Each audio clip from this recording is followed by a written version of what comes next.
to say good evening, everyone, and welcome to the Here Now Project's first DAC-WA Forum of 2022. My name is Kenny Salvini, and I'm the co-founder and president of the Here Now Project, and we serve as the Washington chapter of United Spinal Association. Our mission at Here Now is to connect and empower the paralysis community in the Pacific Northwest, and we do that with our rotating calendar of support meetings, as well as potlucks, barbecues, annual meetups, other social events, and these very quarterly DAC-WA forums, formerly known as the Disability Advocacy Coalition of Washington, but we just like to call them the DAC. We are still operating in the virtual space for the most part with all of our programming, but we are actively making plans for a July 5K in person and a September meetup in person. COVID-19 willing, we will be having at least some sort of in-person component. We want to take a minute and thank our gold partners, National Seating and Mobility and Ability Center.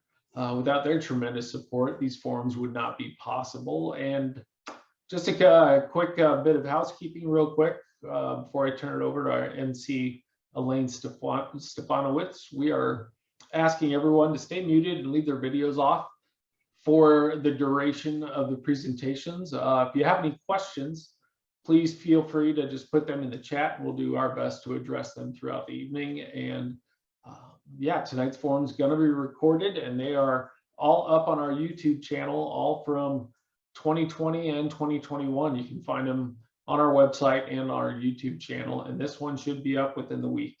And lastly, we're going to be utilizing the AI closed captioning system for anyone who may need a transcription. And with that, I will hand it off to our MC, Elaine, and you guys can get this thing started.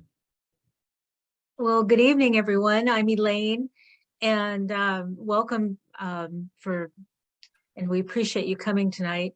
And I've always had questions about service dogs. I was explaining earlier that I have a self-trained service dog, but I didn't socialize him like I should have as a puppy.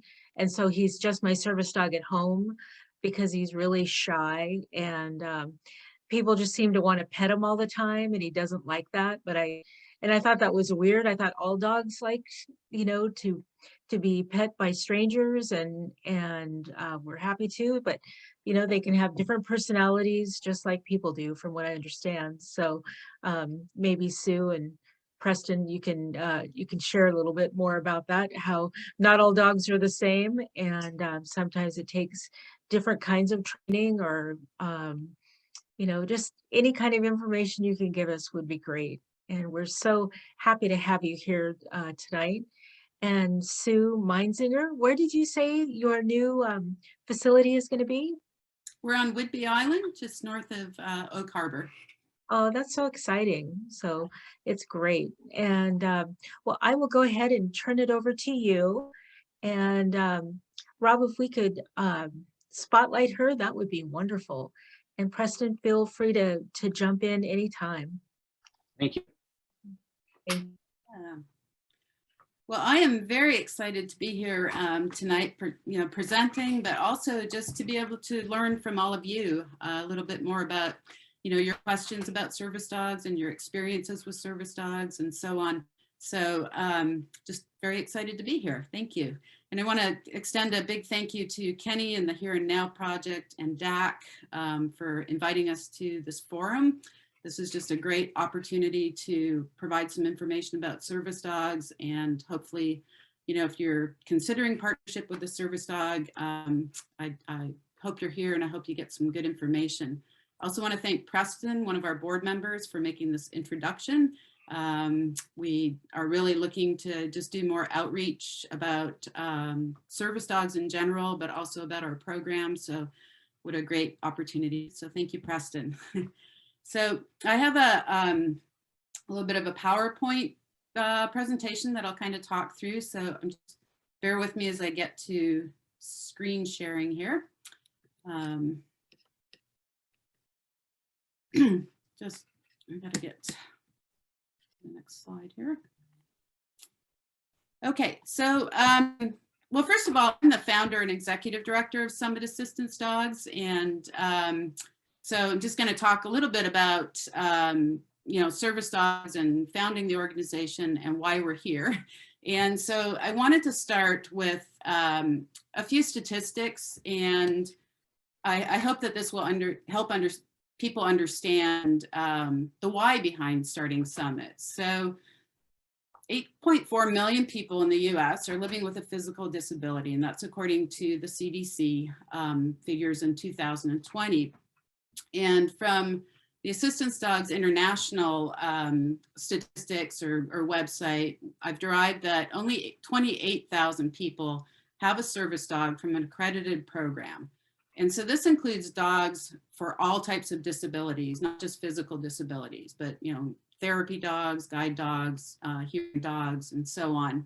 So you can see that that's like a very small percentage of people who are living with a disability actually have a service dog. And there's a lot of dogs that are owner trained or perhaps coming from programs that aren't accredited. And of course, the numbers I'm looking at here are just from the data from Assistance Dogs International, because that's the only data I have. But the vast majority of service dog programs around the world do belong to Assistance Dogs International. So just to give you a little more idea of what's going on in the assistance dog world, the accredited members of Assistance Dogs International in 2018, this is the newest stats I could find, they placed 2,864 new assistance dog teams in the North America and Oceania regional chapters. So that's basically, the US and Canada, Australia, and New Zealand. And as of 12/31/18, there were 4,040 clients waiting to receive a dog from ADI accredited programs. So you can see that that's, a pretty big difference. So we've got 2,800 dogs placed, 4,000 people waiting. So break down statistics a little bit more. There's 92 accredited members in the Assistance Dogs North America and Oceania regions. And in 2018, this is the number of dogs that programs were training. So from 0 to 10 dogs per year, we have 40 programs out of those 92 that are only placing 0 to 10 dogs. And basically Summit falls into that group. The most amount of dogs we've ever placed in a year is 9. And so we fall into this category where the majority of programs are. 11 to 25 dogs per year, we have 28 programs that are placing at that level. 26 to 50 dogs per year, we have 11. 50 to 99 dogs, we have 4 programs, and 100 plus dogs, we have 9 programs.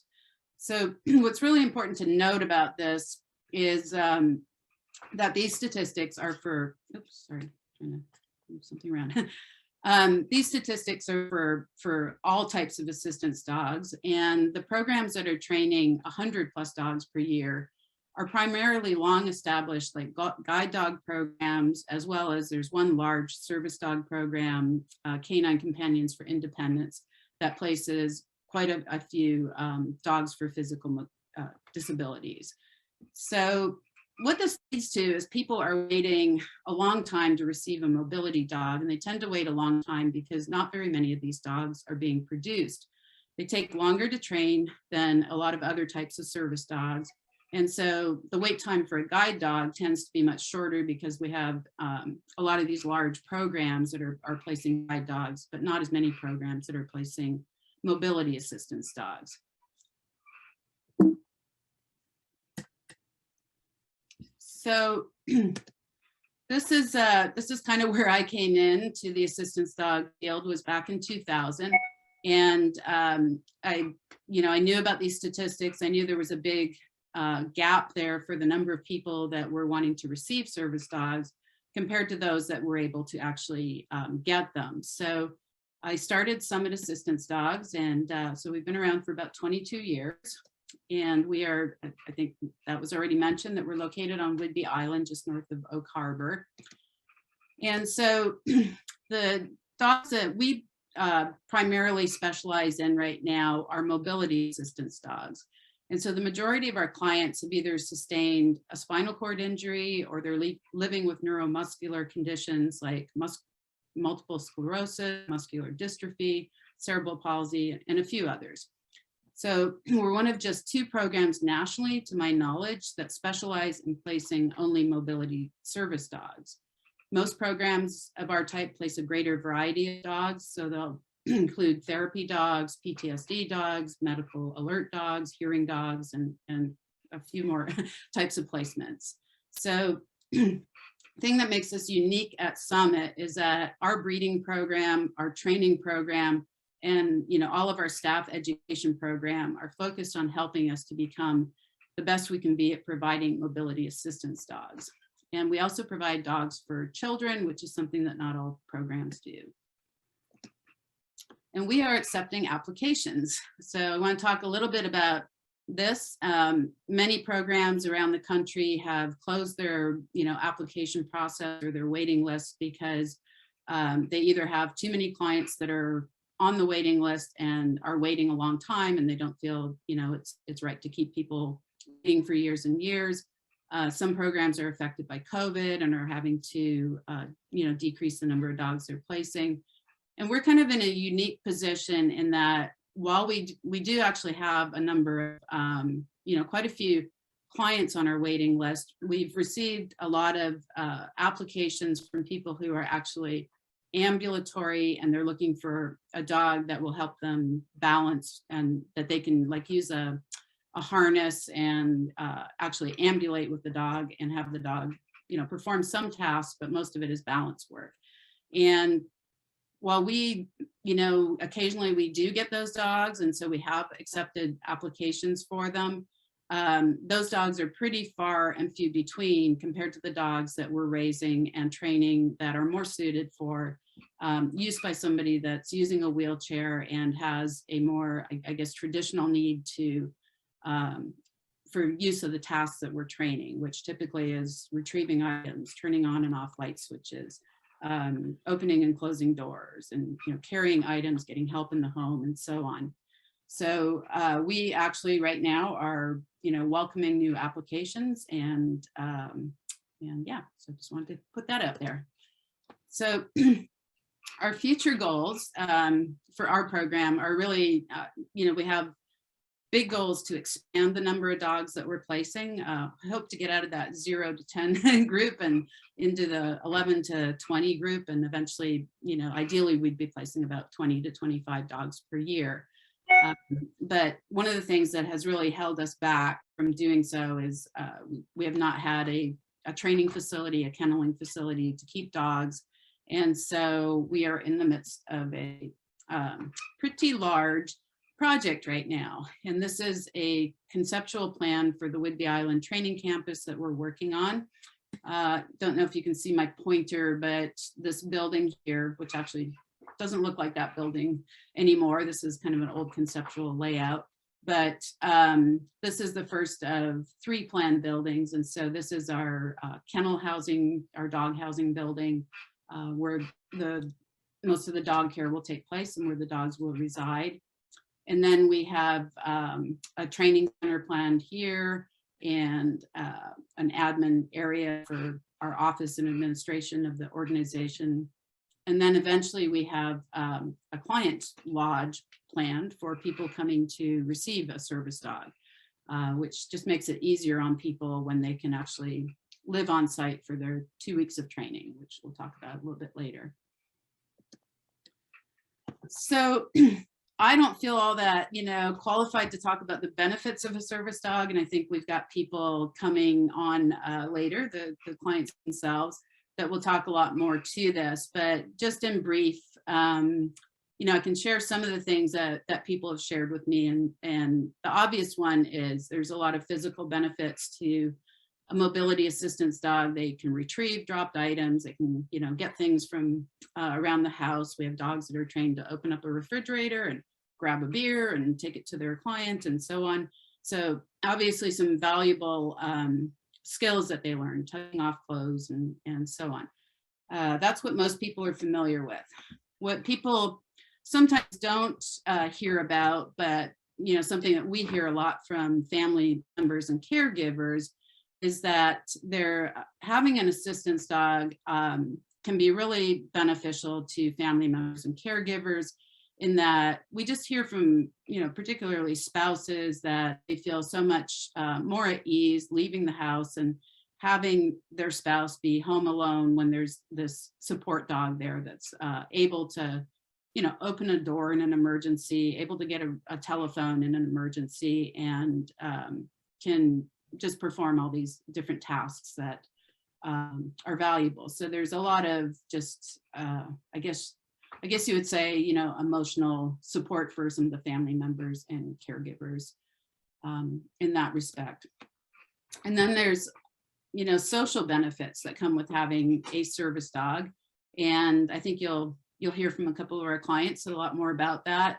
They just tend to be, magnets for attention out in public, open up a lot of just doors to, talking to other people and so on, which, I put it as a benefit here. For some people that could actually, be a little bit of a disadvantage for having a service dog, is you do tend to be the center of attention where you go. People are very attracted to the dogs. And so we do hear from clients, wow, I just can't, get through the grocery store without being stopped every 5 minutes, by somebody that wants to pet my dog or learn more about it or whatever. So, so that can kind of go both ways, but it seems like most of our clients really welcome the increased social opportunities and opportunities just within, the service dog community are there also. So people come to team training, they befriend each other.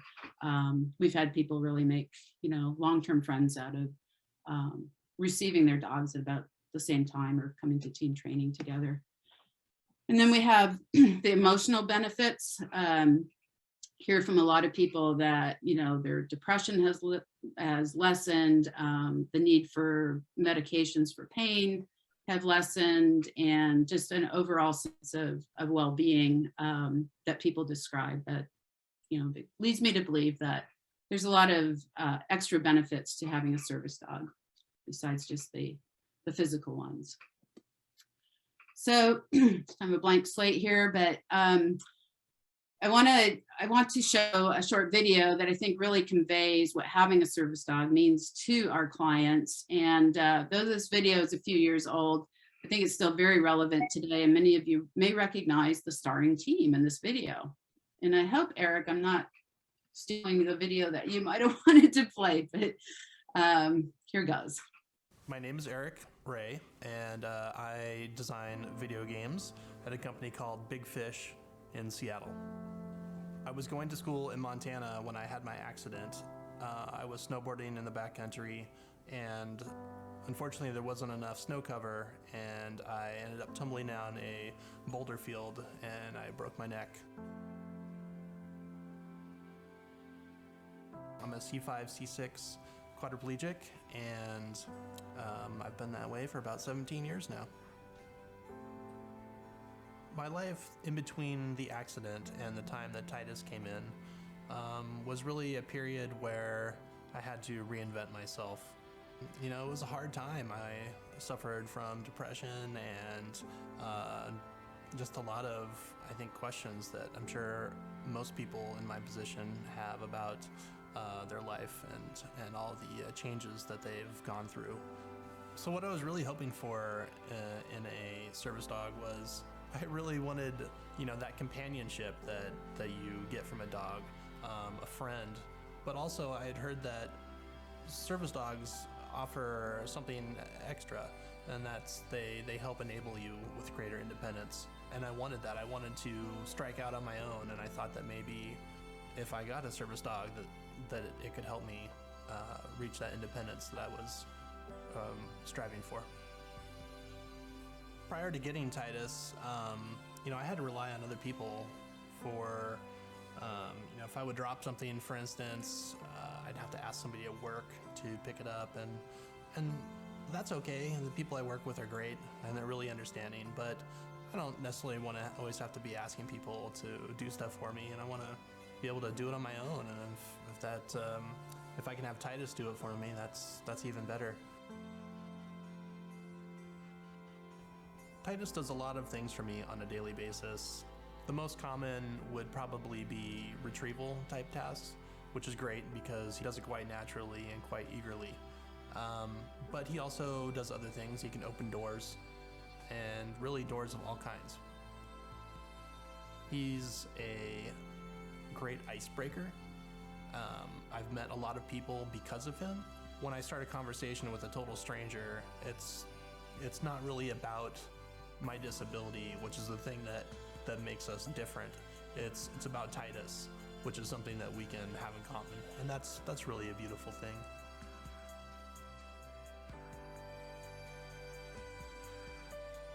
Wow, he's really a dynamic personality. First he's very loyal and loving, and precocious, kind-spirited person, I would say. I think of him as a person because he does have such a dynamic and robust personality. He's really kind of my best friend, I guess.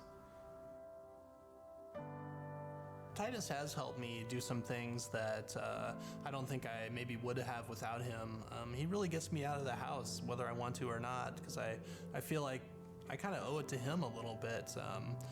He's happy to be with me and doing what I'm doing, but I know that he'd be happier out chasing a ball or going for a walk in the park. I knew that getting a service dog was going to make me more independent, but I didn't really know how and in what ways. After I got Titus, I ended up moving out of my parents' house about 6 months later, and it just opened up a whole new world for me of opportunities and meeting new people, going new places, and Titus was a key part of that. It's hard to say what it would have been like without him.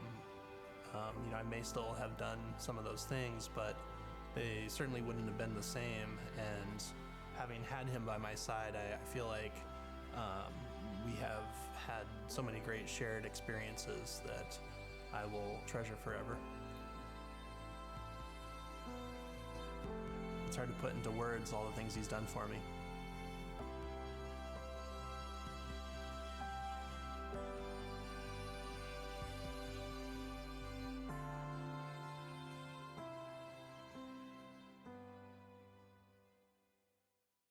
All right, kind of an oldie but goodie for me, and I just still just always puts me in touch with why I enjoy this work so much.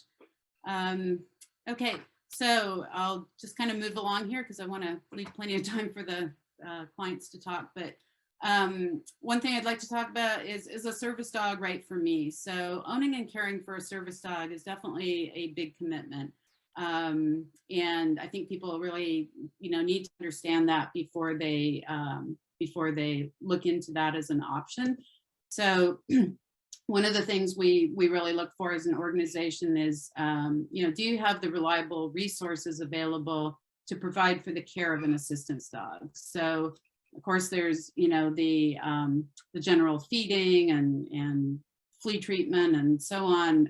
But there's also, with every dog, there comes, veterinary care and sometimes emergency veterinary care. We hope that's not the case, but there's things that you need to be prepared for and definitely, financially able to care for the dogs. So that's one consideration.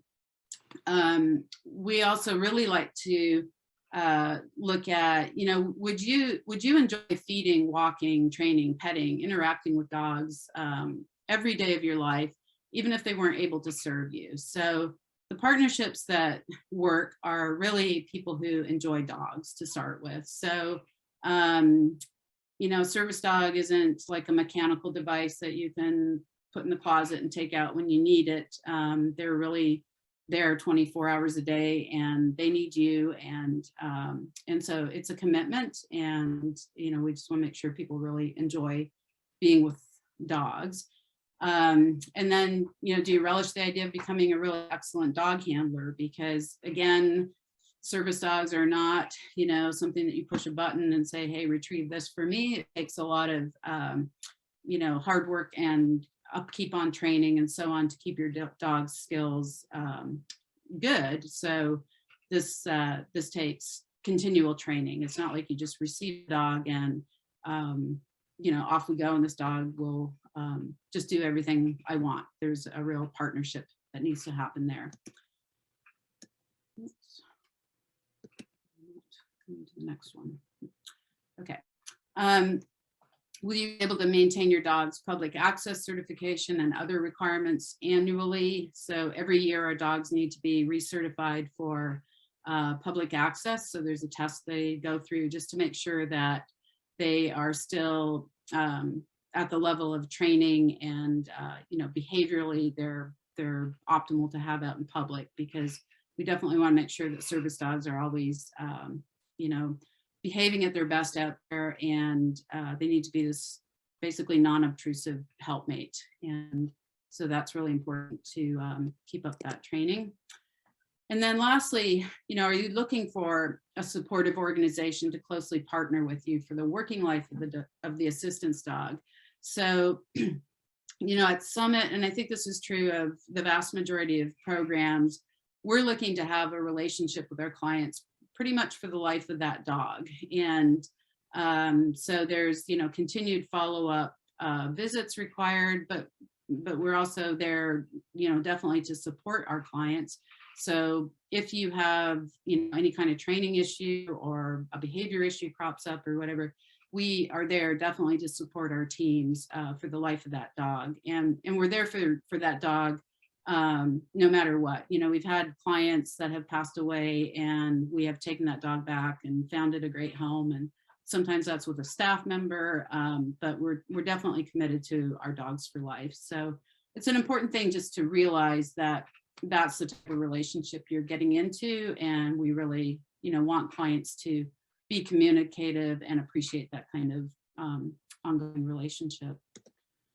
So applying for a service dog with Summit, there's a few little steps here. One is if you're interested, we basically encourage you reaching out to the organization. That's generally through email or our website. But we would have you meet with our client services coordinator, Sarah, who does like a initial phone screening typically with people. And we just make sure that, your expectations for a service dog are in keeping with what we can actually provide, and that you're not going to go through this application process, which is fairly lengthy. We want to make sure you kind of know all the things that you're signing up to do and so on before you apply for a dog, and that the expectations for the dog and the program are reasonable. So at that point, you would receive application materials, which consist basically of a fairly lengthy written application. We have medical provider forms that need to be filled out. We need references and so on. So it's definitely a process to receive a dog. At that point, we would conduct an interview and a home assessment. So we generally our client services coordinator would come to your home and just make sure that, it's a safe environment for a dog, and that, and get a feel for, what type of dog might work in your home as well. What kinds of skills would they need to know? What kind of, light switches do you have? What kind of door openings do you have? And so on. Just gives us a good idea of what we're providing a dog for. After that, there's an initial assessment day with generally with our trainers and dogs. And on this first assessment day, what you'd be working with generally about 4 dogs. And what we're looking at is just sort of natural dog handling behavior. We want you to meet the types of dogs that we provide, be able to ask questions about them, practice, working a little bit with the dog. And what it does is give our trainers also a good idea as dogs are coming through our program, what type of matches they could be making, because there's many different things that we're looking at. We're looking at, personality matches, skill matches. Does a person, need to like take public transportation every day in Seattle, or did they live rurally? So just trying to find out more about what that match might look like.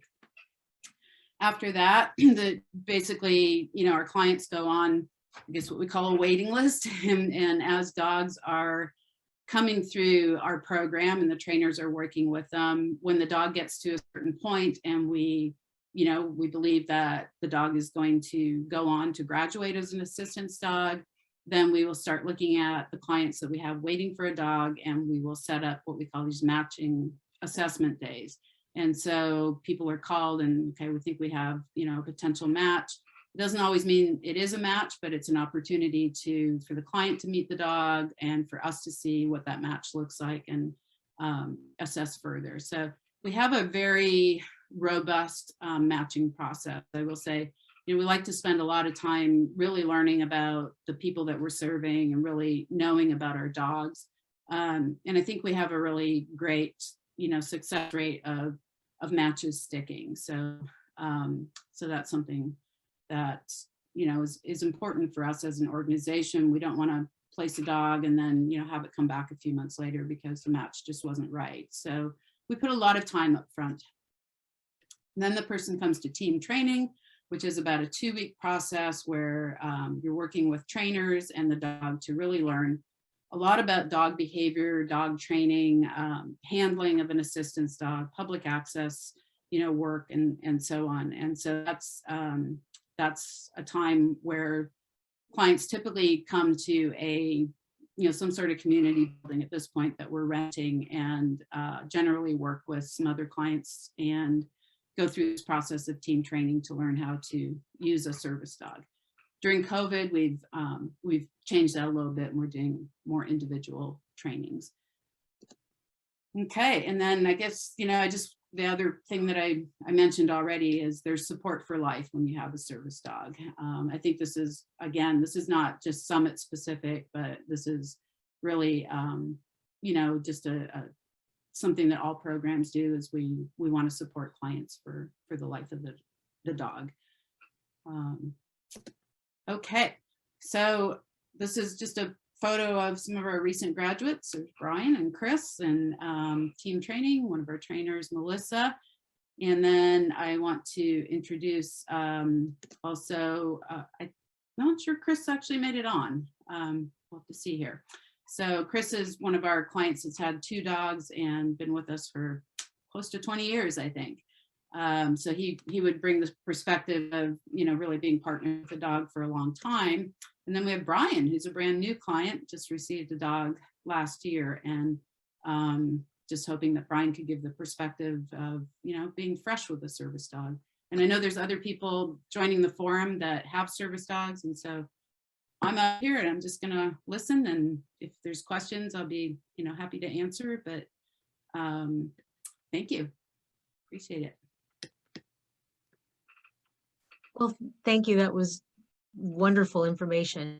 And can I ask you a couple of questions, Sue? And I know a couple other people had questions too, and we can wait too. It's up to you. No, that's So, fine. yeah, the public access certification, who does that? Who issues that certification? Yeah, so Assistance Dogs International has a public access test that was developed by all the membership programs. Basically said, yep, this is what we want to test with people. And so that is the test that, the vast majority of programs will use. Individual programs actually administer that test. So Okay. there's no testing body. We would just, as part of our team training and our annual support, Okay. administer it. Yeah. That's great. And is a fenced backyard required for placement of a dog? Not necessarily. No, we do have clients that don't have a fenced yard. I will say it tends to be a lot easier to manage a service dog, for people that have a fenced yard in an area to readily get the dog to potty outside and so on. But not a requirement. All right, thank you. And Nancy, you had a couple of questions. Do you want to ask those? Or do you want me to do them? Totally up to you. Sorry, Elaine, I couldn't get off mute. Oh, no problem. Hey, Sue, so I was curious, you mentioned a little bit that you are looking forward to your training facilities so that you can place more dogs. But what's the biggest limiter for you in terms of beyond that training facility? What else is holding you back from being able to place more dogs? Yeah, that's a great question. I mean, I would say always, financing, funding. It's a pretty expensive endeavor to place a service dog. So we're looking at about $50,000 typically for the time and so on into a service dog. So that's part of the limiting factor. But I would say right now, for us, it's the space to have the dogs. So yeah. And then a separate question. Most of the partnerships I've seen look like they're people with one dog and one person, but can your dogs work with people who have pet dogs as well? Yeah, that's a good question. We definitely have dogs who are working with people who have a pet dog. I will say it complicates the placement often. So it depends very much on the pet dog, the way the person manages the pet dog. Our service dogs do, they need time with their person to bond and to be able to work unencumbered by the family dog, coming into their space every time they're asked to retrieve something or whatever. So so it can be complicated, but it's not impossible. It's very much, decided on an individual basis. But I would say the easier placements are when people don't have a pet dog. Thanks. Yep. Thanks, Nancy. And Roland, did you have a question for Sue? Yeah, I did. Hi, Susan. Hi. I'm Roland Dickens. And Elaine kind of beat me to the question about the public access certificate. So is that just a certification that you use for your program? And that's not necessarily a certification that all service dogs have to have? Correct. Organizations that are accredited programs through Assistance Dogs International would all use that certification program. Okay. There's no legal requirement to have a service dog certified. So, people train their own dogs and there's no legal requirement that they have to, receive a dog from a accredited program. But Okay. But you'll probably struggle, like if you were owner training your dog, most programs will not certify your dog for public access and just do that public access test, because we're performing the public access test for dogs we've got a long history with, right?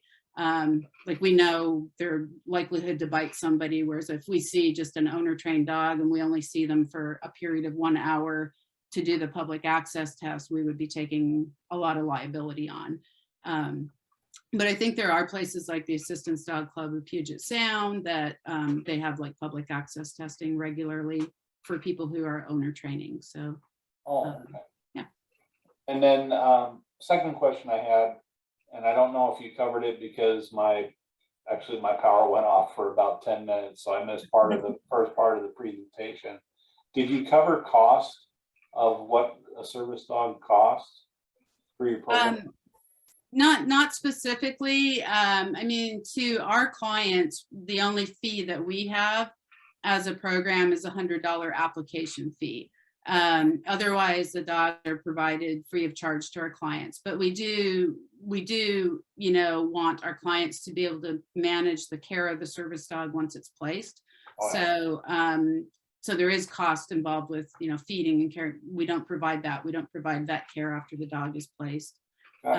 So those costs will be, the client's responsibility. But as far as receiving a dog, and that's from our program. That's not, some programs provide dogs free of charge. Others have, some fee involved. I don't know of any programs that charge the full cost of training a service dog, because basically very few people, could afford to have one at that point. Sure. Yeah. Okay. Well, thanks. Yeah, Roland and I are both in a situation where we trained our own dogs. Is that right with you two? I understand that, right, Roland? Yeah, for the Yeah, most yeah. part, my dog had some obedience training that Okay. I paid for, but beside that, I trained him to do what I wanted him to do. Yeah, same here, except the obedience training, which probably would have been a good idea. So, so that's great. We have another person, Dylan, who would like to ask you a question. Sue? Hi, Sue. Yeah, I was wondering, is it after the assessment day with the dogs and the trainers that an applicant is accepted? Is that when the acceptance occurs, after that final process? Yeah, basically after that first, the get to know you assessment. So, we'll do an interview, a home visit, have you come work with several of our dogs, meet the trainers and so on. And after that is complete, that's when, we kind of decide, okay, yes, we can provide, service to the client. And what's the typical wait from acceptance to receiving a dog? Yeah, so that can vary greatly. So I would say, historically, that wait has been quite long for people, typically at least 2 years. And we've had clients that have waited, 5 years or even more. Every once in a while, a client receives a dog within 6 months, but because we don't work on a first come, first serve sort of basis, we really look at the individual matches with the dogs. It can vary quite a bit, but I would say typically, nationally across the board, the average waiting time is 2 years to receive a dog. I think, in these next few years with Summit, we're going to be looking at a much shorter time, just because we have, a pretty good queue of dogs coming up, and we don't have a lot of clients that are that we can match these particular dogs with. So that's part of the reason we're really, wanting to do some outreach, because I know there's people out there looking for service dogs, and I think, they just don't know where to go. So, but I know that's vague. No, that's all right. Is there, finally, I mean, I have a ton of questions, but most pertinent, is there a threshold level of disability you have to be eligible? So like, if I can reach things on the floor, does that make me ineligible, or? No, what we look at is, can our dogs increase the level of, independence that a person has? So, I mean, we don't make any sort of judgments on, okay, well, your disability doesn't qualify because you can reach the floor. What we're looking at is, will our dogs really improve the quality of life for the person that they're being matched with? And can you utilize the tasks of a service dog? So we do get some people, they want to apply because they want sort of a well-trained dog, and they want to be able to take a dog out in public. And we don't see quite enough, how the dog's skill level is going to be utilized. So yeah, so I don't know if I'm answering your question, but Yeah, that does. There's no hard. Well, is there actually a category, like an official, like, companion dog, or is that just something that's used commonly to support taking your dog with you? There is no official category of companion dog that gives you public access. So, I mean, the only legal, right somebody has to take a dog to places where pet dogs are not allowed is if you have a disability, and if your dog has been trained for specific tasks to help mitigate your disability. So, and that has to go beyond, you know, I feel better when I take my dog out, or I'm not afraid when I take my dog out. There has to be some sort of task that you can, or at least a couple of tasks that you can identify, like my dog retrieves things, my dog, you know, alerts me to take medication, whatever it is. So otherwise it's basically considered an emotional support dog. And emotional support dogs, while they're super valuable, and I don't, you know, I don't want to minimize that, they don't have public access. That's interesting, because, you know, if you were an agoraphobic, that could be just as valuable as somebody who can't open a door. But anyway, I don't want to debate that. Yeah. No, we appreciate your questions. Mhm. And Leanne said the test is available online for owner trainers, ADI public access tests, so that people can work towards the behavior in public that service dogs need to attain. And Paulette, you had a question, and I want to make sure we have time for Brian to say a few words too. So Paulette, if you could ask your question, that'd be great. Oh, a quick question. How old are service dogs typically when they're first placed, and how many years do they typically work? Yeah, so most service dogs are, you know, somewhere in the range of 2 years old when they're placed. And I would say the average, you know, retirement age for most service dogs is somewhere between 10 and 12 years of age. So yeah, most of them have, you know, about an 8-year working life if all goes well. I mean, obviously we can't make any guarantees that a dog isn't going to, you know, get sick down the road or something, but I would say that's average. That's a great question. Thank you. And Brian, are you able to introduce yourself to us and tell us a little bit about your story? And then we'll move on to people talking about their individual service dogs. Sure. I figure everyone would rather see Jacques, so Oh. pull the camera down. But I'm Brian, the guy who travels with the very popular and adventurous Jacques. And in terms of the ability of Summit to match their dog to a person, I couldn't imagine anyone would ever do a better job. Jacques is the perfect match for me. I should ask though, can everyone hear me okay? Yes, Yeah. can Okay. hear you great.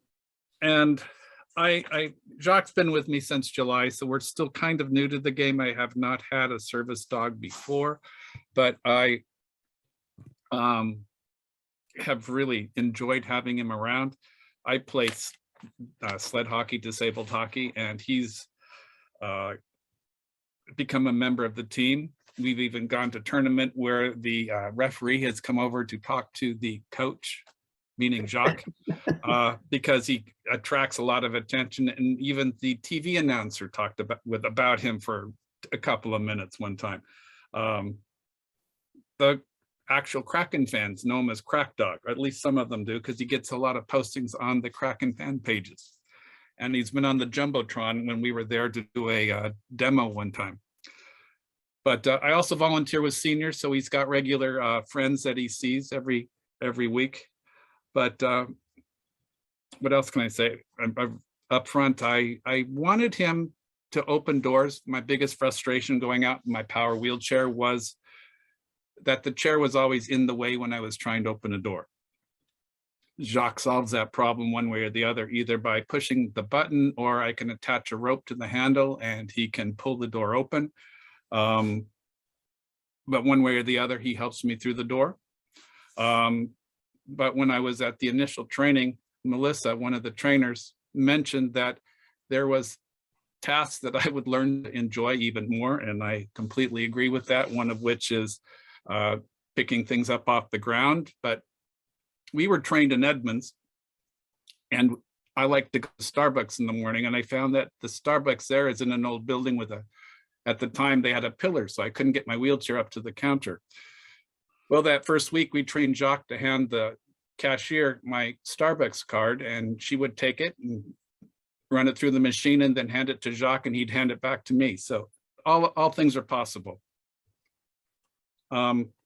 I could go on, but we can wait till question and answer time or whatever. Yeah, okay. Well, thank you. I really appreciate you introducing yourself. And Benny had to find out what all these dogs are doing here. So hi, everyone. This is Benny. And he says hello to everyone. He had to say hi to Roland's dog, Nelson. And Roland, are you ready to share about your guy? Sure, I think so. Come here, Nelson. He's right where he always is, right under my feet. I don't know if you guys can see him. Come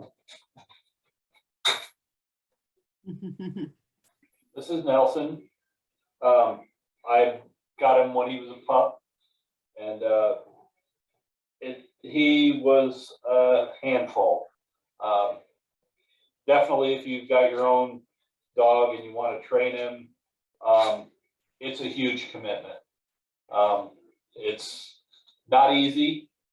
He's pretty high strung. He's really smart. And dogs like that, they need outlet. They need a lot. They're needy.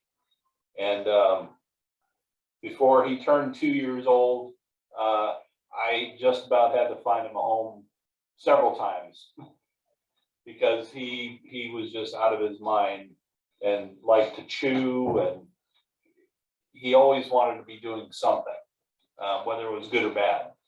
So yeah, considering having a service dog, if that's what you want beside a pet, it does take a lot of work and commitment.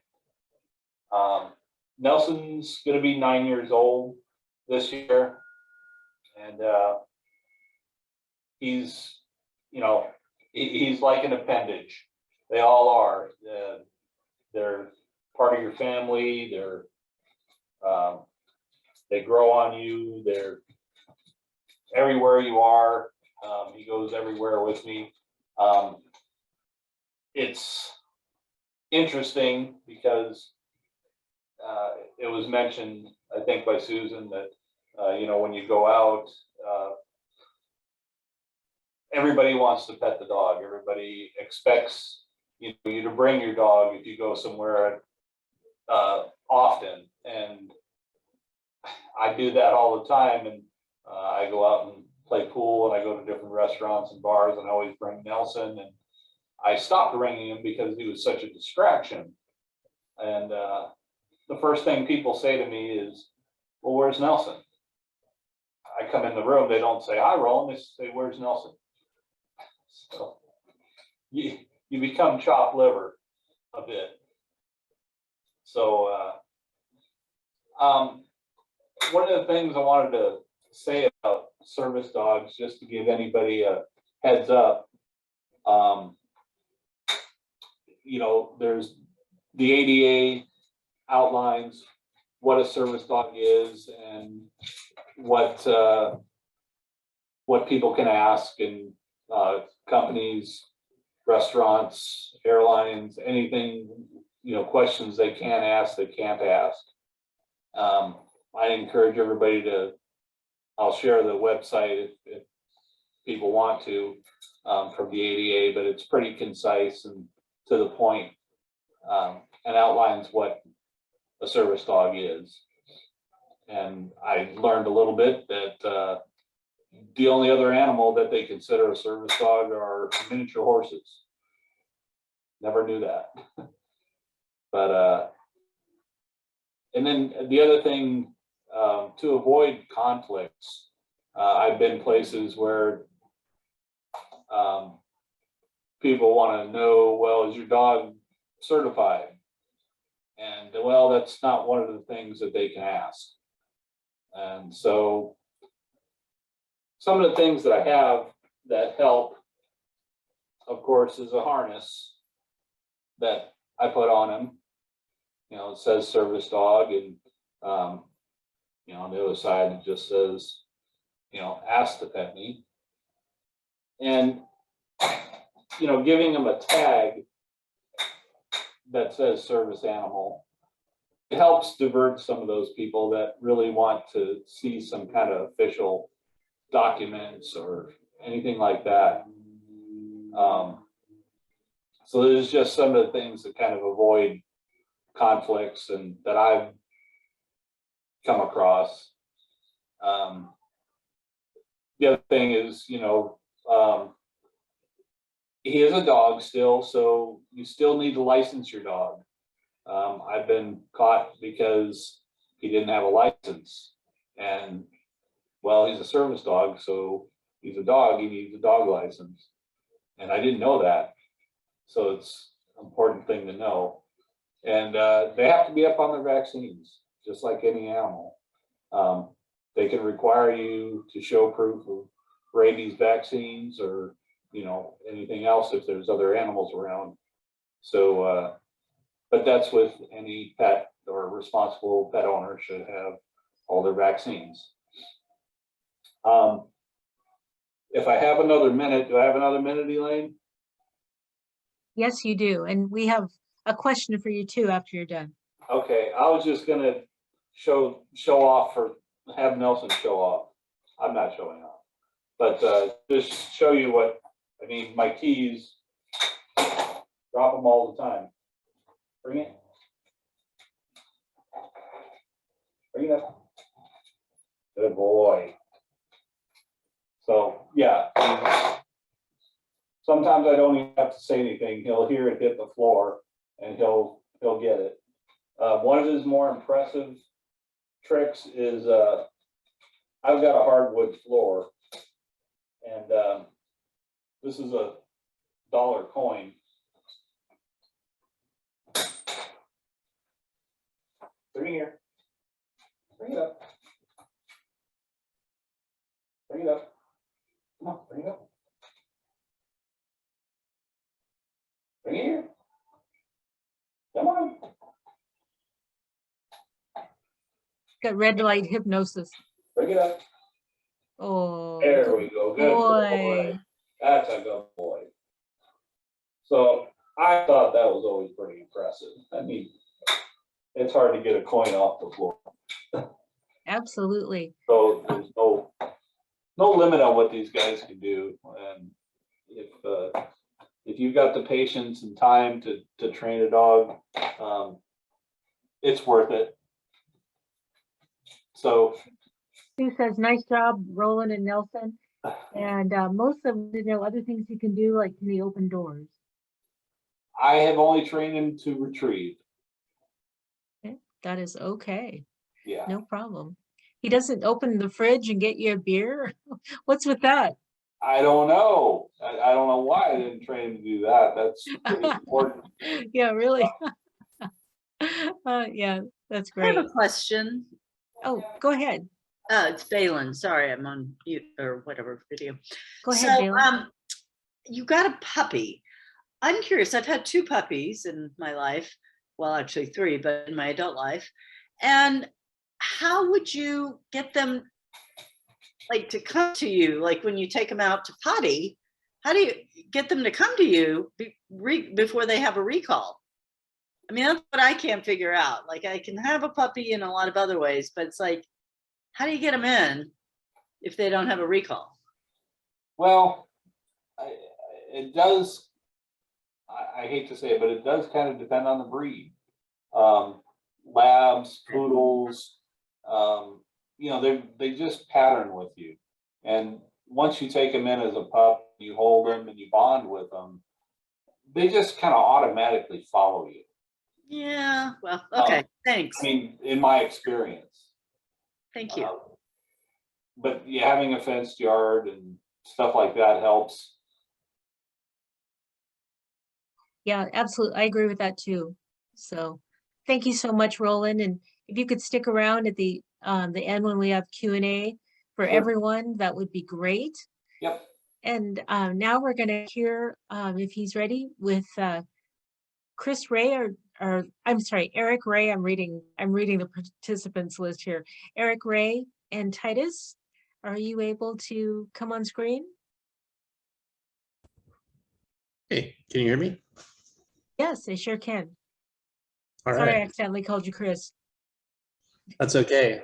There's a blues musician named Chris Rea, so I didn't. Oh, okay. Yeah, that's what I meant. Yeah, yeah. Yeah, thank you. Kind of a trip seeing that that movie earlier. That was a few years back, but it was probably more eloquent than I am going to be. I'd like to share my screen if I'm able. Just 1 second. Can you guys see this picture of me and Titus? Yeah. Cool. All right. So, yeah, I mean, my plan was just to talk about my experience with Titus and give you a little backstory. The little video already did some of that, but I'm keep trucking here. So, yeah. So, anyways, I'm Eric Ray, and in the picture there is my service dog Titus, and I got him from Summit back in 2009 when he was 2. So it's been 13 years, which makes him 15 at the end of March. His birthday is March 30th. And man, we've been through a lot together in that time. But a little backstory first. See if I've got a picture. I was injured snowboarding when I was going to the University of Montana back when I was 22 in 1999. And I was really into art and music and outdoor sports like biking and snowboarding, and getting injured with a spinal cord injury changed all that. I was injured at the C5, C6 level and considered a complete tetraplegic, which is a new term to me, but apparently it's more accurate than quadriplegic, which is what I always thought I was in the past. Anyways, but my family and friends were really supportive, and I moved back to my hometown to live with my folks and figure out a new life. There's my dad with Titus, who we had just gotten. You can see his face. Whoops. Doesn't have a lot of white on it yet, and he's a very photogenic dog. There's my mom. That was one of our first outings at the Botanical Gardens for Mother's Day, and Titus was a little nervous to get on the bench, but he was always game for a photo op. But as great as my folks were, I really had to get out of the house, and I finally got a job that I made enough to move out. So here's Titus at work with some of my coworkers. The person petting him in that picture was actually in that movie as well, which is pretty cool. She's Becky.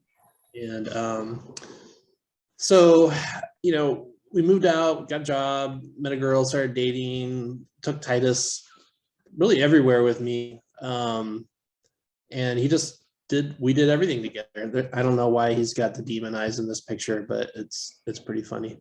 He was possessed that day.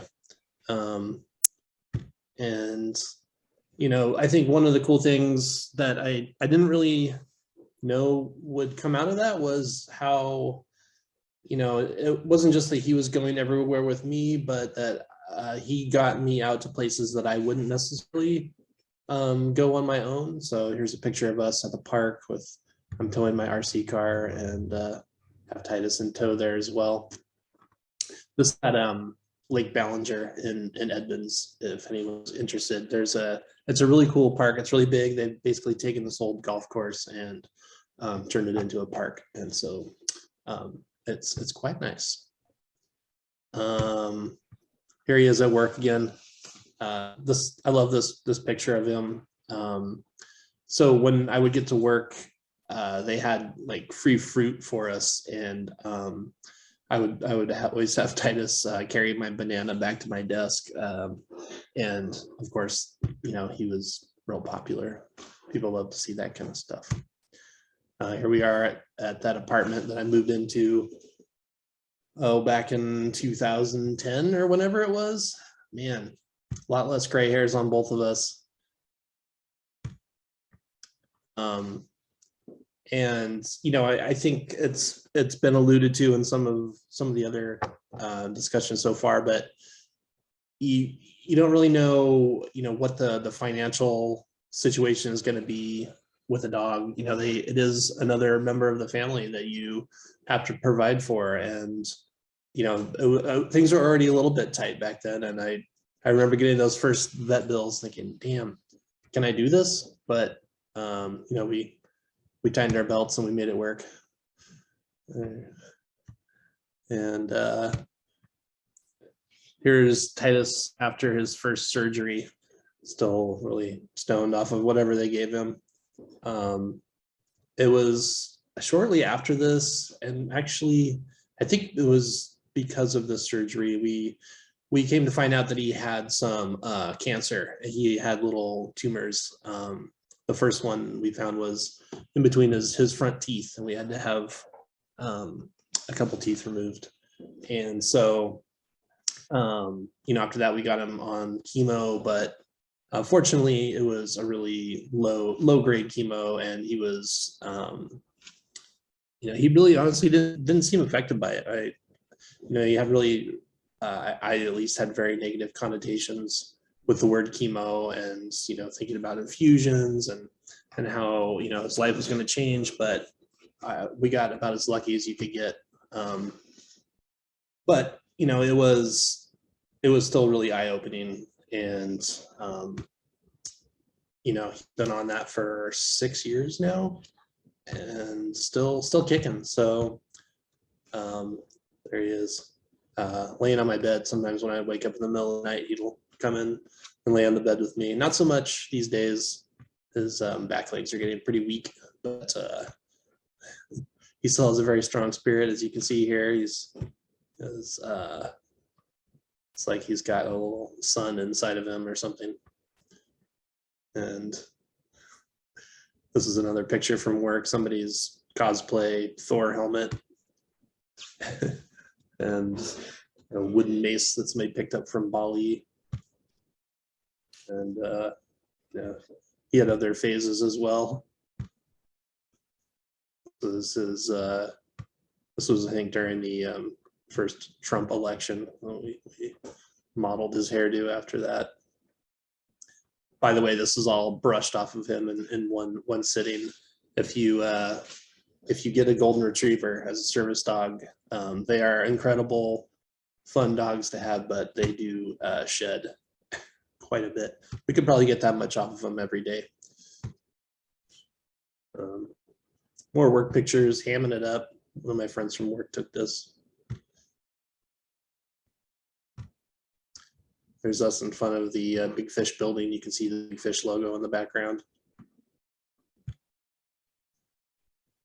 Sometimes we take lunch off and go out to a park somewhere. This one had water. Throw the ball for him. So even though he was a service dog, I really I wanted a dog as well, and for me that meant throwing the ball. And Titus was always stoked to go play catch. And I know it's not kind of a professional service dog thing to do, and there's you should probably consult with your people that you're consulting with, but for Titus it's a natural fit. We're just exercising his retrieval skills. Again, at a park, the wind in his hair. This was a great picture that ended up in a painting, and so there he is, immortalized. It's kind of my spirit animal, I think.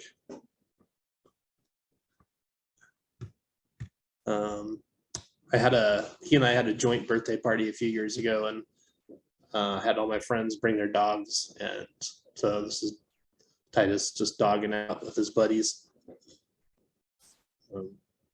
And this was really kind of the thing that made me want to get a service dog to start with. I never had a dog of my own, and I was with some friends, and there was a bunch of dogs running around, and I just thought, man, these guys are so cool, and I want that energy in my life. And then the whole process of meeting the people at Summit, and doing the evaluation that folks have already talked about. I mean, it was just an incredible experience, and I learned so much in those 2 weeks at Summit doing the doggy boot camp, I think they called it at the time. It really wasn't. I mean, I don't know. It was intense. There was a lot of information, but it was so fun, and it was so cool to learn about dogs and training, and really you're really training yourself. The dogs are already ready to go. And, with Summit, they've already gone so much that it's really just kind of understanding how to handle a dog and a service dog for that matter. So, and if you don't believe me, just go watch some Caesar, right? I don't know if anyone's seen that show recently, but that's a great one. Titus with his Halloween costume on, the not so cowardly lion. This is a more recent photo of Titus. We went to my friend's daughter's graduation, and at the high school bleachers, we were just getting blasted by the late afternoon sun, and so I had to have Titus go lay in the shade, and got this sweet photo opportunity in front of the no loitering sign.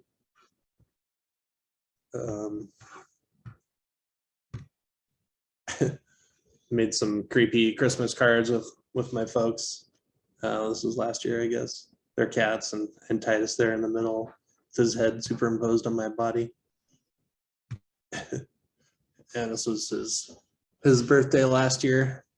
And yeah, the dog breath is real, man. It's getting pretty bad. But he's still got most of his teeth. Yeah, so, like I said, he's coming up on 15, and he's, he was basically a service dog up until COVID started, and then we started working from home. And so, he was still going strong. He was 13, and yeah, so 11 years as a service dog. I mean, Wow. yeah, it's pretty incredible. And he's still kicking, he's slowing down. So, that's another thing to consider, but It's hard, isn't it? It Yeah. goes by so fast. Yeah. yeah, anyways, that's it. If anyone has any questions, I'm around. Yeah. Yeah. If you don't mind staying till the Q&A part at the end, that would be great, Eric. You have a big fan club here in the chat if you want to read through those. And thank you so much for sharing. I just want to hug your dog. So next we have Becky, Finn, and Daring. So Becky, are you there?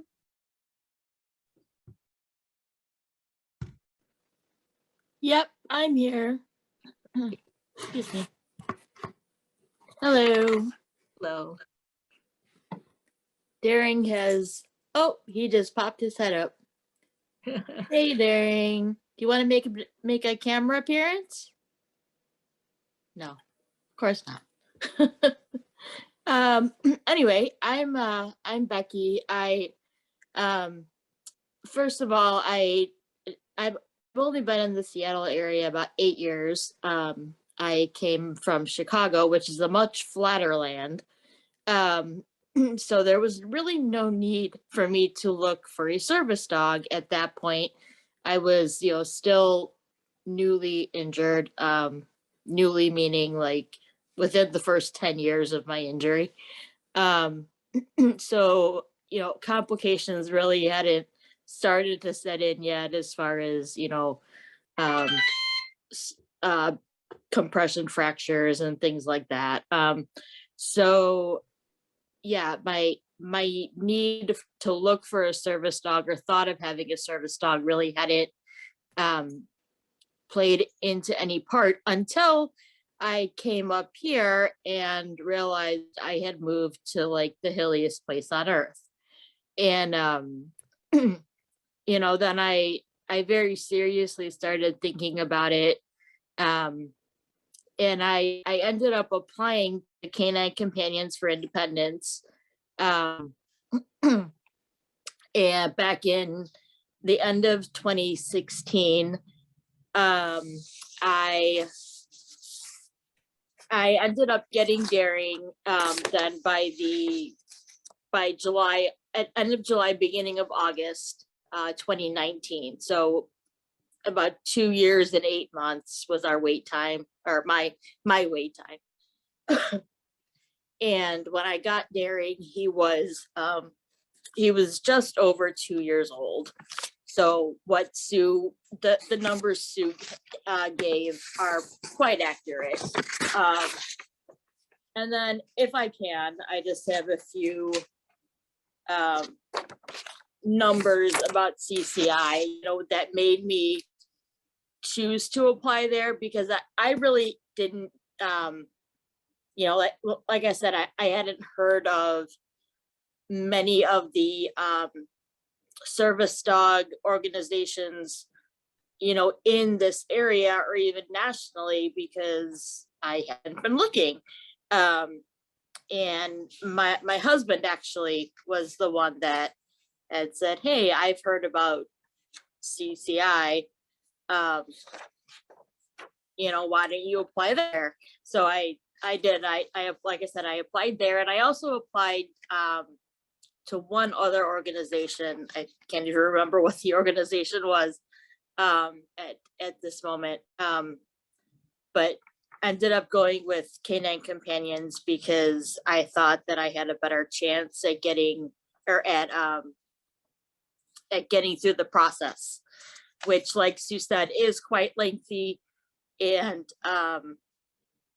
it seems like it goes on forever. But anyway, those numbers for CCI, just in 2021, or I'm sorry, yes, in 2021, they had 7,108 graduate teams nationally. They have 373 service and facility dogs trained in 2021. A little over 2,000 active graduate teams nationally. Let's see, 972 puppies currently. They have their own breeding program. They breed they breed full labs or mixes of golden retrievers and labs. Daring is a mix, so he doesn't shed as bad as Titus, but he still sheds quite well. Let's see, 131 breeders, breeding dogs.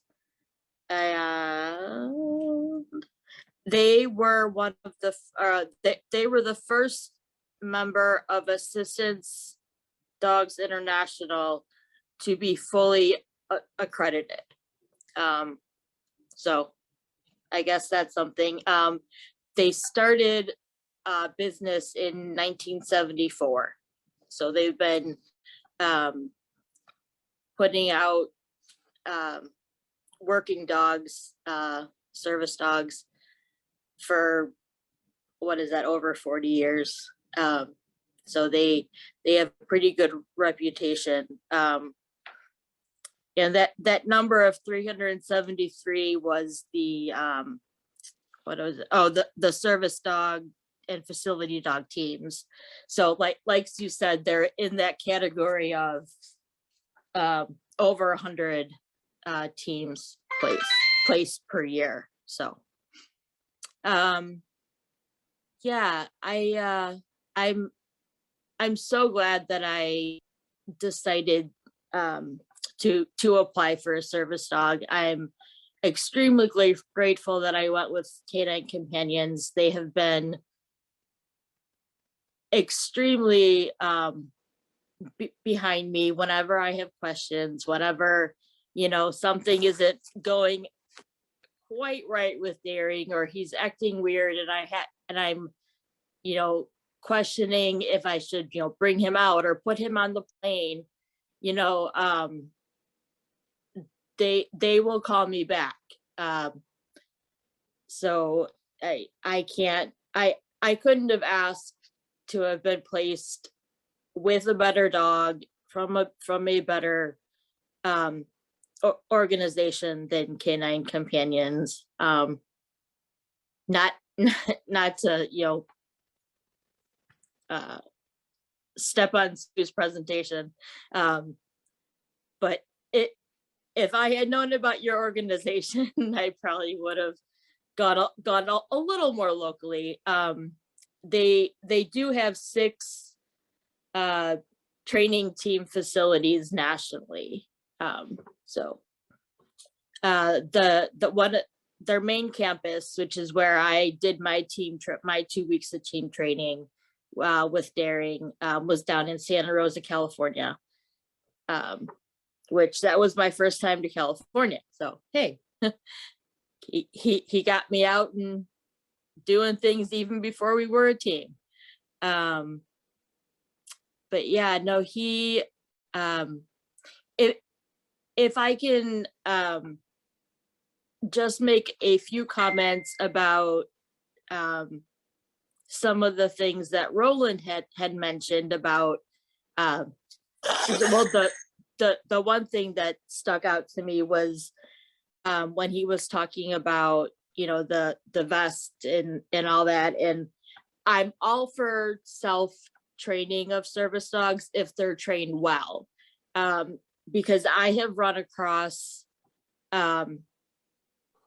individuals who say they have trained their dog, and they have actually gotten in the way of daring doing his jobs for me while we're out in public, because they're barking or they're, you know, just not behaving like a good service dog should. And being able to have those vests that are, you know, self-embroidered, or, you know, you can get off of Etsy or, you know, off of Amazon, really kind of makes it harder for the dogs who are well trained, either via organizations or by their owner, much harder. And I don't know if other people have come across this or have seen it, but I definitely have been aware of it and have been, you know, have seen well-trained service dogs by their owner, and then others that are not so well trained by their owner, and I'm like, oh, okay, you know. And I know I could never I've fallen asleep twice already. I could never be that diligent. No, we're all muted. Oh, No. somebody's not muted and we can hear you. Sorry about that, Becky. Go ahead. That's okay. I was just saying, I could never be that well diligent to be able to train my own dog like that. So that's why I decided to go the route of an organization, which it kind of backfired on me a little bit, because I have to keep up with the training. You know, they train them in the 42 or 40 some commands initially, but like anything, you have to maintain the knowledge. So if you don't use it, you lose it. So there's a lot of, you know, training that you still have to keep up with. And then, you know, if there's things that they haven't trained him to do, that you might find helpful. For example, I've actually trained Daring how to weigh himself, basically, because we have to keep an eye on his weight, because if he gains too much weight, he can't work well, you know, and causes issues with hip problems and things like that. So I feel your pain, Daring. right. Yeah. Oh, So yeah, so we actually weigh him weekly. wow. That's yeah. amazing. Or he weighs himself weekly. Wow. Wow. That is so impressive. So yeah. Becky, thank you so much. You're welcome.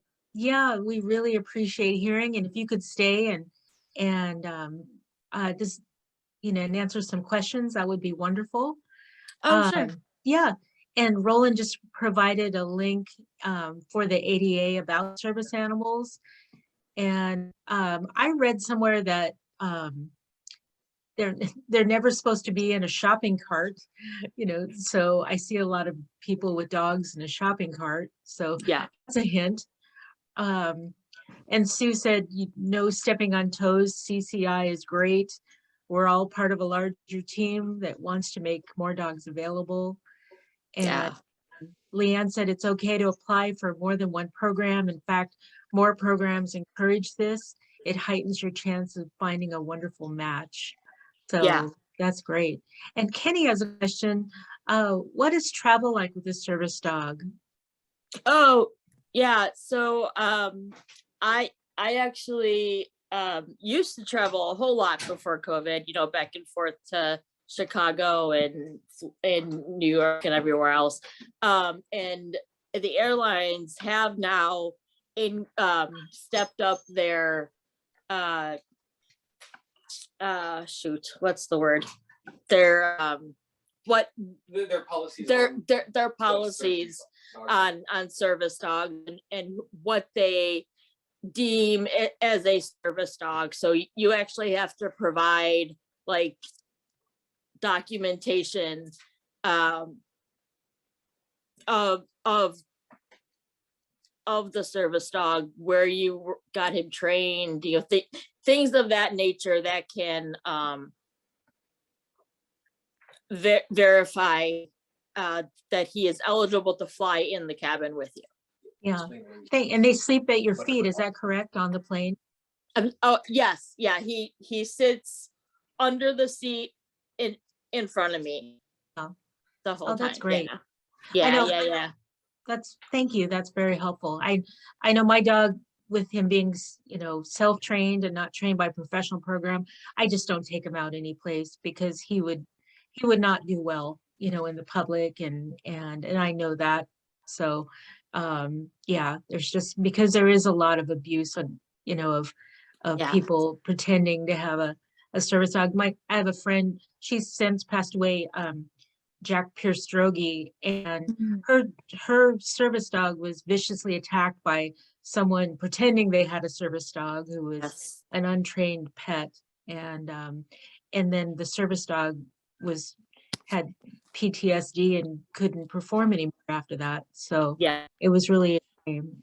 So yeah. and there's a question for Eric and Sue. What does the retirement transition look like for service dogs? Aaron or Eric or Sue? Now I called you Aaron. Eric, what's the deal? First it was Chris, now I'm calling you Aaron. You've got it in for me. Geez, yeah. I think that, you know, I spoke about mine a little bit. It sort of happened organically with COVID and all, but I'm sure Sue would probably have a lot more to say on the subject. Well, you know, I can only really speak to the clients I know that have retired service dogs through Summit. And I would say, you know, there comes a point where people realize that continuing to work for their service dog isn't the best option for the dog. And we try to really support people through that retirement process. So because we meet with our clients at least once a year, you know, we'll evaluate as well, like, is this dog still enjoying working? Is it still enjoying going out in public? And we'll make recommendations for retirement. I would say that the vast majority of our clients either continue to keep their service dog, and sometimes, you know, they'll have their retired service dog along with their new service dog. So we have some clients that have done that successfully. Other times, people have a family member that will take the retired service dog. So that also can, you know, work pretty well for some of our clients, is if they have somebody they know and trust that would like to have a retired dog. And occasionally, you know, we have also taken a dog. If somebody can't have two dogs, we will take the dog back and find a good home for that dog in retirement. And, you know, support that client through that process as well. So we have a lot of resources to, you know, to help people with those decisions and to make that transition as smooth as possible. But it doesn't look the same for everybody. So, you know, some people keep their, and some service dogs, you know, pass away under the care of their person when they get older through some more sudden medical emergency, or, you know, it's across the lots of variety there as to how they retire. But yeah, we just try to provide support with whatever decision gets made. Thank you, Sue. Brian, I see your hand up. Yeah, I wanted to get to the answer a little bit on the travel, because Jacques and I have traveled across the country back and forth and a bit, even though he's new to me, and it's amazingly not complicated. I filled out the paperwork with the airline ahead of time, got right on. They were prepared because of that, so they actually freed up the center seat, so he had all the room in the world. I'm long-legged, so that was ideal. But on top of just the flying, I don't know if this is true for all dogs, but Jacques is great in tight spaces. When I'm in the van with the team, with all the equipment, and it's barely enough room for me, he somehow manages to squish it between my knees and at my feet, and then can still find room to take a nap. Hotels, never an issue. He gets right in and off the elevators. The hotel staff doesn't mind. In fact, they're very supportive. Put out water for him, all of that sort of thing. Restaurants, never a problem. He curls up under the table most of the time. He likes to watch everything, so he's usually sticking his nose out. But the only caveat to that, but I think most people do, is I travel with my partner, so there's always another person there. I'll take the dog out if he needs to go potty, but if he needs a little extra exercise, then someone else can kind of rope that in. But Right. In terms of using the bathroom, if you plan ahead, it's never a problem. He can hold it for a 6-8 hour flight. Wow. Wow. And he doesn't even care, because I get it right off the plane, take him to the airport doggy lounge. Wow. Like, They have a I'll have doggy nothing to lounge. do with that. They have them in most airports, but he said, I'll Wow. just wait till we go outside. I'm patient. Jeez, I can't even do that. Oops, I didn't mean to say that out loud.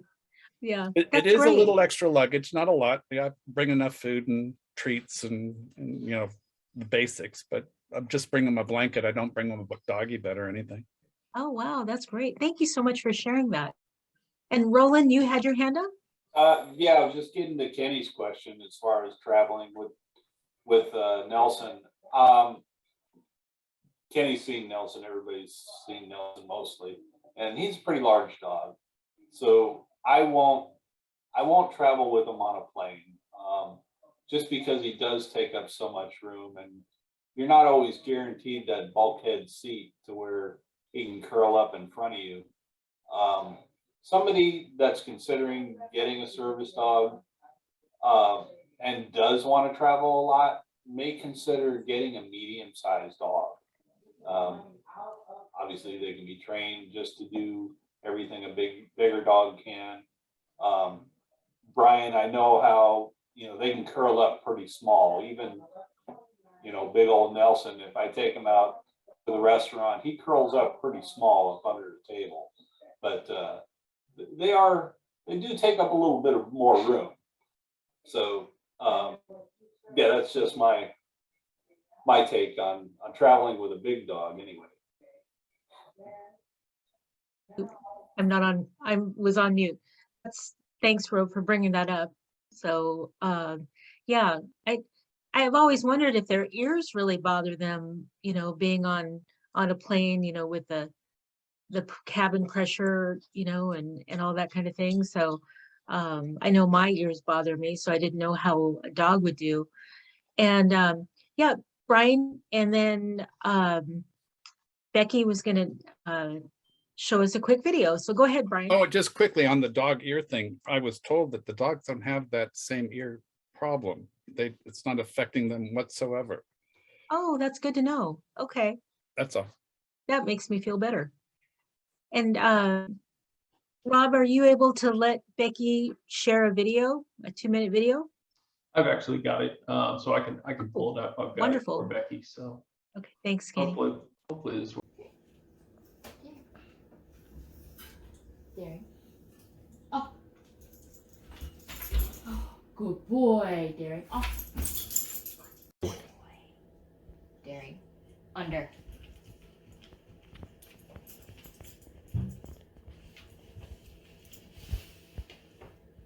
Good boy. Good job. Daring. Bow. Yes, a good boy. Good job. Daring. Scale. Yes. Good boy. Good job. Come here. Come here. Let's go, boy. Daring. Hug. There we go. Good boy. Let's go. Okay. Daring. Tug. Yeah. Tug. Come on. Come on. Keep going. Daring. Keep going. Keep going. Oh, good boy. He's a good boy. Okay. Daring. Oh. Oh, good boy, Daring. Oh.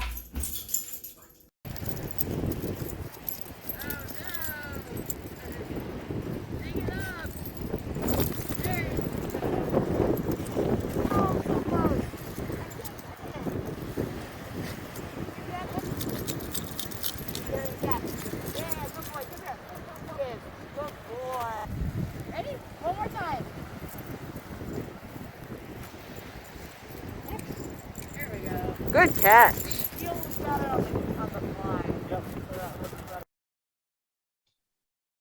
Thanks, Kenny. That was great. Yeah. Geez, I love seeing all these things that dogs can do. It's amazing. And Benny had to jump on my lap again to check everything out. So that was wonderful. So Becky, you and Daring have a fan club on chat as well. So oh, and you said there's one of Titus. Oh, it's Eric. He has Titus fetching him a beer.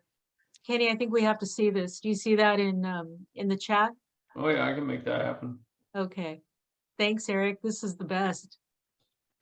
These dogs actually, I love it, but they make me want to cry too, because I just love, they're just so eager to please and love their owner.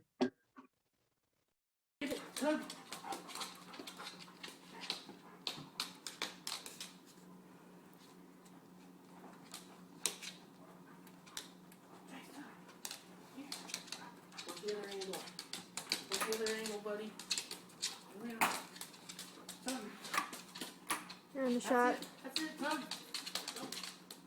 Tug, boy, that's it. Get it. No. Here. That's it. Good boy, bring it here. Lap. Fear me, Titus. Good boy. Good boy.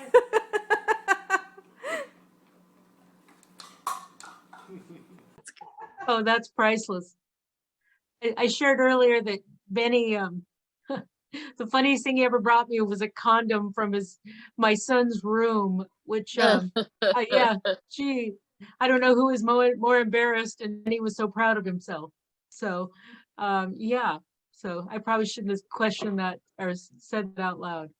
So, anyway, yeah, Roland is saying that's awesome. And so, does anybody else have any questions? The remainder of the time is Q&A. And do you have any other questions? Yeah, Brian, go ahead. I just had one question asked of me, not today, but it made me think, because it hasn't come up. The question was, do you ever have any trouble getting into places, or do they question your access? And this was part of it was touched on. Legally, they can only ask me two questions. Is he a service dog, and what does he do for me? And I have to provide a couple tasks. But the real answer is I've only had a little bit of trouble once, and it was an Indian restaurant, and they just had never had a dog in their restaurant before. And they were unaware of the whole situation. And once I explained to him, even that one was easy. They just sat me down, he went right under the table, and they were very, very impressed. I'm sure there will come a time when access is more of an issue, but generally speaking, I've had no trouble, nor do I hear very many stories of people having trouble getting their service dog into anything. That's wonderful. I have a question for Becky, and I see that you don't give your dog a treat. And maybe this is Sue and Brian as well, that you don't give a treat to the dog after you give them praise. I guess I've rewarded my dog with treats. And so I was just curious about that. Yeah, well, I was told during team training that they actually, once they enter at the advanced training, aka puppy college, they wean away the treats and go right to, or more toward just the verbal praise as the reward, because like I said, maintaining their weight is so critical Right. to their job, that you don't want to keep feeding them treats every time they do a task. Yeah. So they learn that, okay, well, just the verbal praise or the petting or, whatever, is my reward now for doing these things, Okay. not the food. Okay. And food that would be used when you're teaching them a new skill. So at the beginning of teaching them a new task, you use treats and that, but then wean the treats off after so many weeks or whatever, and go right to that, right to the verbal praise instead.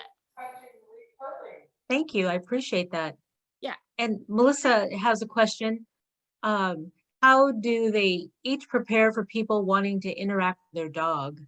And I was going to ask the same thing. So how do you handle that when people are Roland, Brian, anyone? How do you deal with people who want to interact with your dog? We're very social, Jacques and I, and if he has regulars that kind of know him, and I know how he's going to react because he really likes seeing them, and that's kind of one category, because I will always, within reason, expect and let him greet, but normally I just say, if he's a service dog, it takes some getting used to, but he's a service dog. I'd appreciate it if you would just wait and do it later or another time. And that usually works out well. Yeah, with me,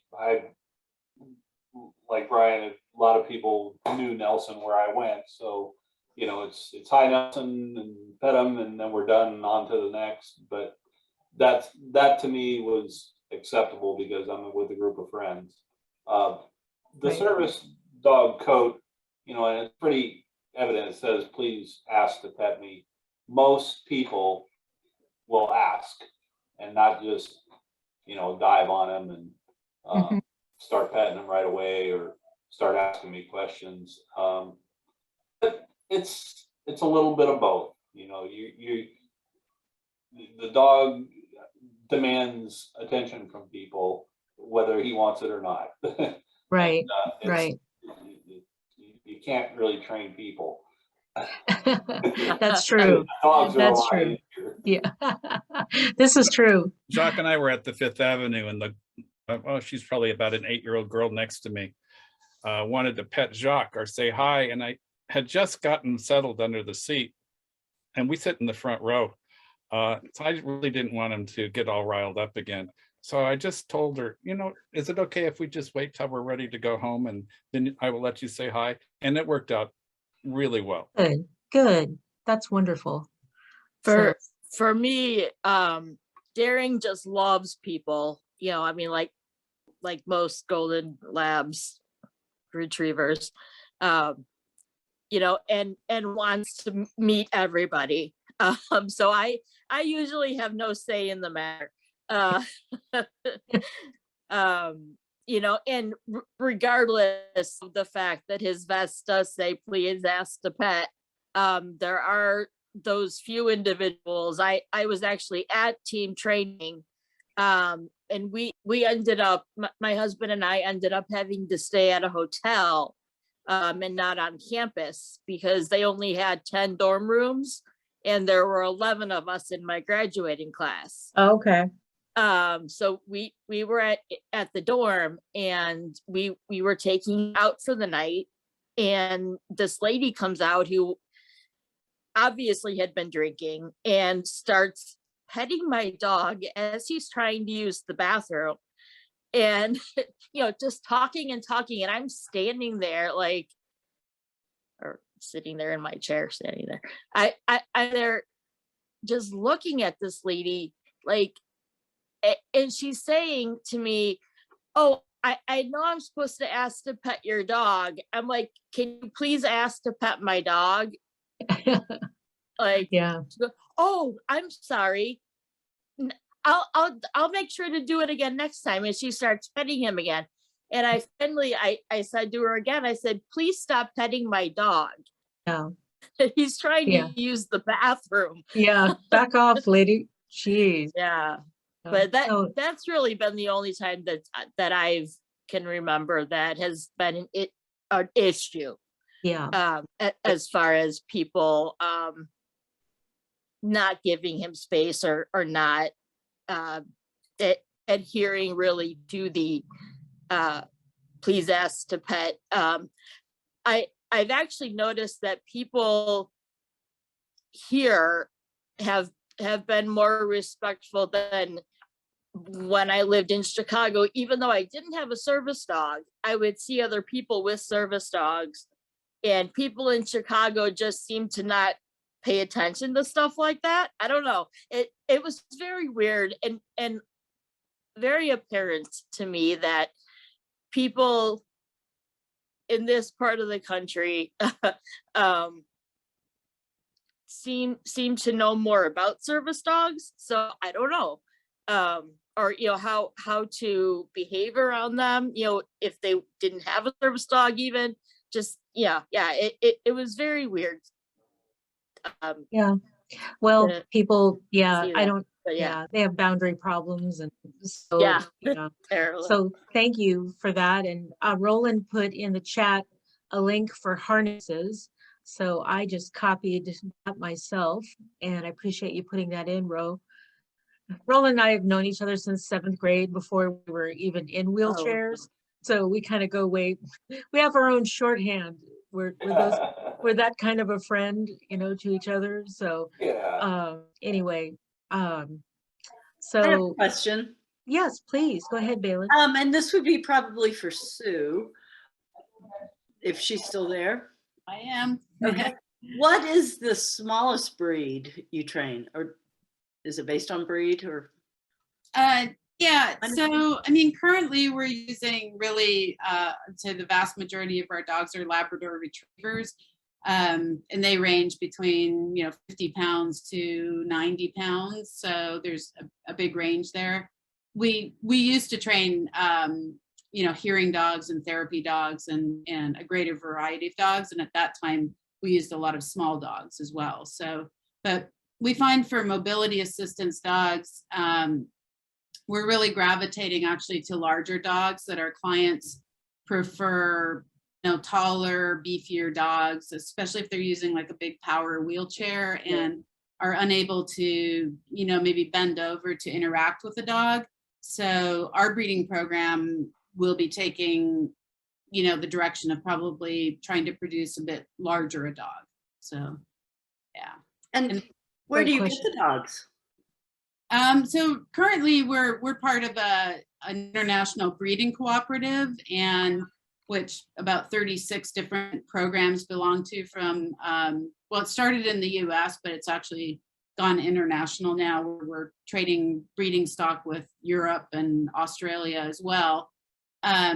So we are pretty much breeding our own dogs that are coming down from, you know, long lines of service dogs or generations of service dogs. Yeah. Oh, great. Yep. Thanks. Well, thank you. Yeah, Brian said that, Jacques is 73 pounds and perfect size for a dog. My dog Benny was about 15 pounds and yeah, I don't know. I think it'd be pretty hard to, for a dog to open a fridge. I know I have trouble sometimes. So, Melissa said, good job, everyone. The DAC-WA committee extends their appreciation for your time, plus providing all great information. And I absolutely concur with Melissa. And unless anyone has any other questions, I think we'll start wrapping up. And just thank you to Sue and Brian and Becky and who am I missing? Roland. Thank you, everyone, and thank you for your questions.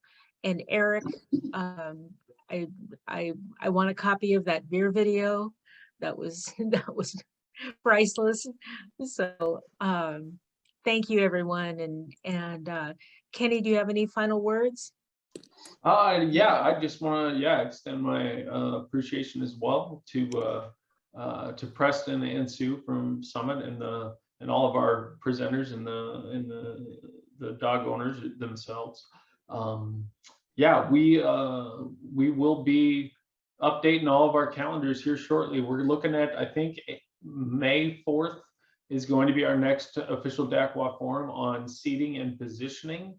And we're also looking at putting together a virtual paralysis meetup in April, tentatively around air travel and how to survive the unfriendly skies. And so we're going to be actively putting on some of that content, but then we'll be going in person with the 5K for today in July, and then also with our paralysis meetup in September. And yeah, this thing will be live on our YouTube channel within a week, and I'll put the website for Summit right there in the chat for everybody if you guys want to check them out, and we'll get the PowerPoint up on the website and in the YouTube channel as well. And yeah.